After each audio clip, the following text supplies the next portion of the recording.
Okay na ba ang ating audio? Audio check muna tayo, ayos na ba? Ayan. December ano na ngayon diyan sa inyo? December 6, dito sa amin December 5. So, yung mga nagsisimbang gabi at yung nangangaruling, mag-iingat kayo kasi mahirap ang buhay ngayon. Daming mga mahal na bilihin tapos, um, simba ko lang makagat kayo ng aso. So, ingat po yung mga magsisimbang gabi, next week malapit na. At yung ano, yung mga nangangaroling na mga kiddos ninyo, mga chikiting. So guys, ang pag-uusapan po natin ngayon ay ang golden couple. Alam niyo na kung sino yung golden couple.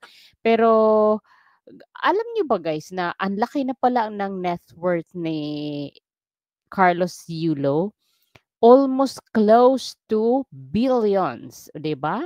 Ang bilis ng kanyang pag-angat ng kanyang net worth kasi nga dahil dito sa dalawang gold medal na kanyang, nasungkit. Kaya, meron tayong nakuhang, short clip ng video na ni-report na net worth ni Carlos Yulo ay close to billion. Kaya lang guys, bago natin i-reveal 'yan, ano yung silbi ng billion-billion o billion mong net worth kung kalaban mo yung mahal mo sa buhay? O mahal nga ba ni Carlos ang magulang niya o nabura na? Kasi, parang wala na, walang walang pakialam, 'di ba? Walang paramdam, walang naudlot yung kanyang paramdam na gusto na sana niya makipagkita, hindi na natuloy. So, ewan lang natin kung ano talaga yung mga plano nila mag-girlfriend.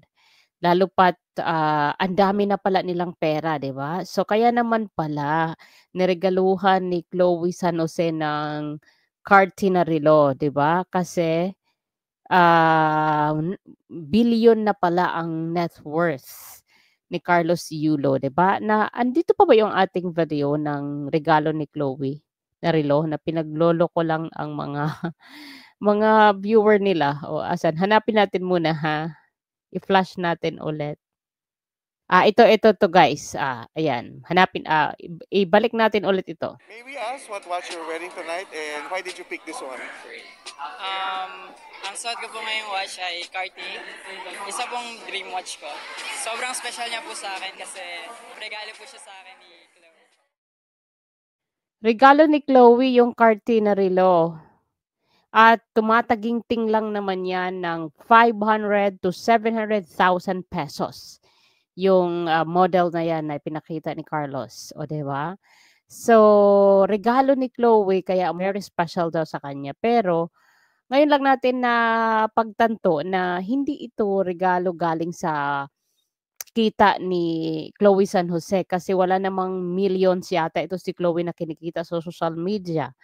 Tapos tapos bibili siya ng relo na worth 500 to 700,000? I don't think so. So since ang kay Carlos Yulo net worth ay umaabot na ng 740,000, puwede siya makabili ng ganyang, relo. Pero yun nga, balik tayo, sayang naman 'tong mga billions of, prices o net worth mo kung hindi mo lilingunin ang magulang mo kasi nga pera lang 'yan, eh.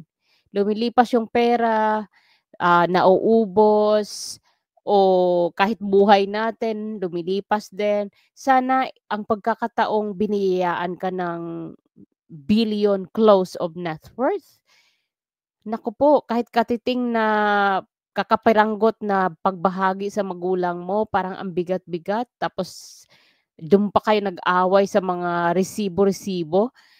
Ay nako, natatandaan niyo guys yung palagi kong sinasabi na, nasa competition pa lang si Carlos sa Paris. Meron na si Chloe San Jose mga post na, "Antayin mo lang kami na makauwi at matapos itong competition ni Carlos, ay ipapakita ko yung mga withdrawals mo." Ang kanyang patama dun ay, kay Mrs. Yulo, yung mama ni Carlos. Biro mo 'yan, si Carlos ang may-ari ng pera, si Chloe ang nangwenta ng mga ano, siya yung nagbulatlat ng mga resibo. ibig lang talaga sabihin nito ni Chloe na materialistic siya or yung mga material wealth ni Carlos lang ang ina-after niya. Kasi kung hindi ka materialistic o hindi ka nag-a-after sa yaman, kaya nga pinansagan siyang gold digger eh. Kasi kung hindi ka nag-a-after nitong yaman ni Carlos, hindi ka magpo-post ng ganyan na kukwentahan mo ang magiging mother-in-law mo. Hindi mo naman yan kinita. Eto guys ha, real talk to. Nung ikakasal ako sa asawa ko, o bago ako ikasal sa asawa ko, meron na yung husband ko mga napundar, like may nabili siyang lupa na may mga niyog at meron siyang pera na, kasi seafarer siya eh, may pera siya na nandun sa, ewan ko, nasa biyenan ko o kung sa kapatid niya, ganyan. Pero alam niyo nung ikinasal yung isa niyang kapatid na bunso, kapatid niya sa half brother niya, yung lupa na nabili ng husband ko na may mga tanim na niyog, nagpaalam sa akin yung biyenan ko, yung mother-in-law ko, na stepmom ng asawa ko, na ano, na ibebenta daw nila yung niyugan banda dun sa may, nakalimutan ko yung lugar, basta like 2 hours o 1 hour away from the house of my parents-in-law. Nagpaalam sila sa akin na ibebenta daw yung nabili o napundar ng mister ko nung binata pa siya na lupa. Ang sabi ko naman, "Ma, napundar yan ng husband ko when he was single, so wala akong karapatan habulin yon, wala akong karapatan i-question yon. Go ahead, sa inyo yan, kung magagamit ninyo yan para sa kasal, walang problema sa akin." So ganyan, maluwalhati kong sinabi yon na, walang pag-aalinlangan kasi unang-una hindi pa kami ano yung kasal, kumbaga hindi pa conjugal property yon. So hindi ako nangialam, kaya walang issue. Another thing, sinabi din ng biyenan kong lalaki ni daddy na nakaambag daw yung husband ko dun sa mga baka na nabili nila na pinapaalaga nila sa bukid. May nag-aalaga, tapos 'pag nagbebenta yung biyenan ko, nagpapaalam yung biyenan ko sa akin na, "O ito, mayroon kaming bebenta na baka," ganyan. Kasi yung anak ko nakaambag yan dun sa pagbili ng mga baka at ipinaalaga namin dun sa farmer. Sabi ko, "Dad, you don't need to ask me that. Sa inyo yan, sa asawa ko yan. Nung binata pa siya, wala akong question diyan. Bahala kayo sa mga desisyon ninyo." Wala akong sakit sa ulo kasi bakit ko i-stressin yung sarili ko sa mga hindi akin, 'di ba? Gano'n 'yun. Ngayon, iba naman kasi ako, hindi ako si Chloe at hindi rin ako mayaman at hindi ako social climber na katulad ni Chloe, hindi rin ako maganda. Kaya siguro depende lang siguro 'yun sa pagkatao na isang tao. Okay, balik tayo dito kay Golden Girl. Siya yung humamon sa nanay niya, sa magiging nanay to be niya o magiging mother-in-law to be niya na, "Hintayin mong ilabas namin yung mga resibo." Anong guts mo labas ng statement na hindi naman ikaw yung naghirap dun sa mga winidraw ng nanay niya? Nanay yan ng boyfriend mo. Hindi naman sa panunumbat ni Mrs. Angelica kasi ako nagsasalita. Imagine 9 months kang dinala sa sinapupunan, I mean yung boyfriend mo, 9 months dinala sa pinapupunan ng mother-in-law to be mo. Tapos, hindi madapuan ng lamok ng langaw. Tapos yung kakapiranggot na kantidad ng pera na nagalaw niya, ikaw pa ang may guts mag-question? 'Di ba, nakakahiya yung hindi ka pa legitimate member kasi hindi ka pa kasal. Tama yung sinabi ni Miss I, girlfriend ka pa lang. So ngayon, dahil nga maldita si Chloe, ipapalabas natin uli ito. May nagmumura sa akin, yung tangina mo din. Ay, sorry guys, sorry. Hindi ko sinasadya. Wisit. Puta, irita ako sa inyo eh. Sabihin niya, visit ako pero siya nauna. Oh. Ngem, pipe me. Yan ang to eh. Hindi ko naman siya inaano, nakikinood na nga lang sa live ko, minumura pa ako. Wisit siya. Tao lang.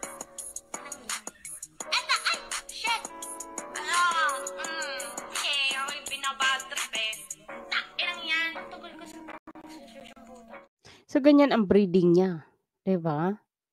Ganyan ang breeding ng isang golden girl, 'di ba?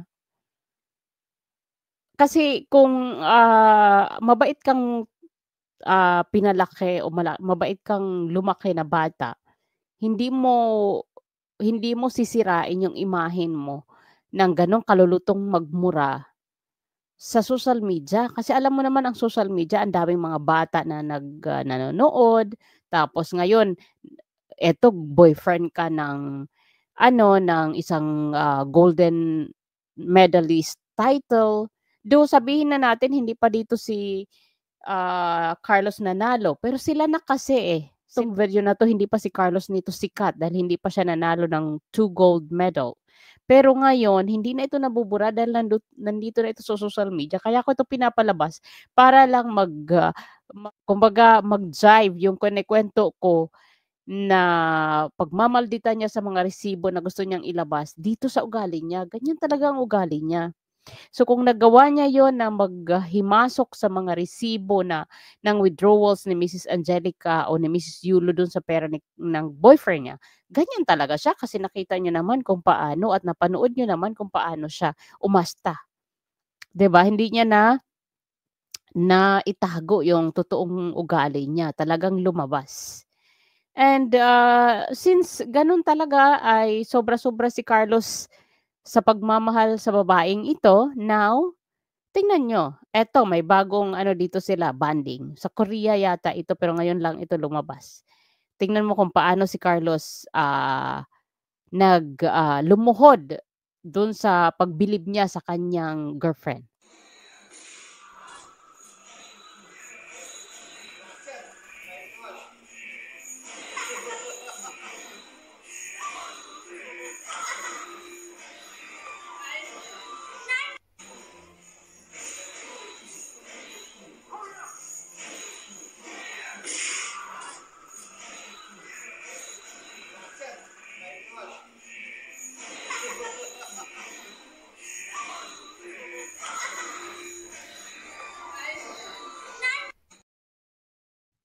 Oh, 'di ba? Gano'n siya kabilib sa kay Chloe San Jose. Ibig sabihin, 'di ba, puwede naman niya i-kiss sa noo o kiss niya sa lips, pero talagang bilib na bilib siya kaya niluhuran niya talaga. So, gano'n si Carlos Yulo sa kanyang girlfriend magmahal na kahit ungkatin ni Chloe yung mga resibo ng withdrawals ng nanay niya, hindi niya 'yan kokontrahin, hindi niya sasawayin na, "Mahal, 'wag na, nanay ko 'yun, wala akong maibahayad na utang na loob doon." Sobra-sobra yung pag-aruga niya sa akin at sa pagpapalaki niya sa akin. Hindi niya pinuna because grabe ang impluwensiya ni Chloe sa kanya. And another thing guys, ibalik ko lang itong award na natanggap ni Carlos na nakita mo dito kung gaano siya kalungkot.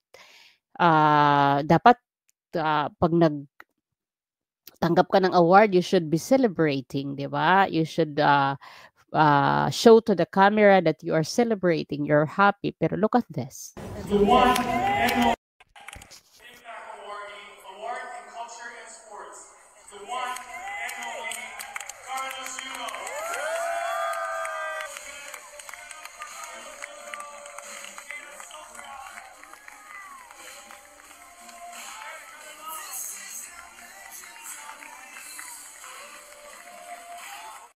Hindi happy yung face. One more. The one and only Impact Award in Culture and Sports. The one and only Carlos Yulo. At pagka binanggit na yung pangalan mo, you should, feel that moment to be celebrating. Pero mukhang hindi gano'n siya ka-energetic, tanggapin yung kanyang award kasi, may bumabagabag 'yan sa kanyang isipan. Hindi niya maiaalis 'yun na habang, papalapit na tawagin yung pangalan niya, he would be thinking of his parents for sure. So now guys, dito na tayo sa kanyang net worth. Ito na, i-reveal na natin. Ito po ay isa sa mga, isa sa nakuha natin sa isang vlogger. So ito, siya ang nag-research nito ha. Kaya this video is to the rightful owner. Carlos Yulo. Noong 2023, ang kanyang net worth ay 14 million pesos. Ngayon, 740 million pesos na. Iba talaga ang nagagawa ng Olympic gold medal, no? Hindi lang isa, kundi dalawa. Hundreds of millions of pesos ang natanggap niyang cash mula sa gobyerno, pati na rin sa mga private companies. Konti na lang, magiging billionaire na itong si Carlos Yulo. Konting-konti na lang, billionaire na siya. Dahil yan sa mga prizes at mga endorsement at yung siguro yung mga ambassadorship kasi may mga at saka yung guesting niya, may mga TF yan. Kaya pwede siyang umabot ng billion.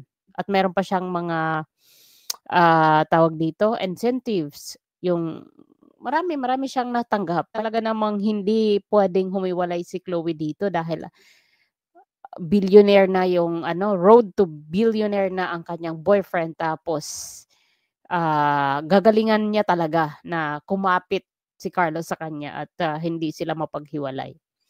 So yun lamang guys ngayon at napa-vlog kasi ito sa mga kumakalat na mga balibalita na magpapasko na. Anong gagawin mo sa madami mong pera? Are you gonna share it to your parents? To your sibling, to your lolo and lola, to your great lolo and lola kasi buhay pa sila, thanks God? Or just keep it in your bank? Ilalagak mo lang ba yan sa bangko o ipapa-enjoy mo lang kay Chloe sa kanyang mga luho? Ayan. So if you have comment, i-comment nyo lang dyan sa baba. So thank you for watching and I'll see you again on our next video. Bye for now.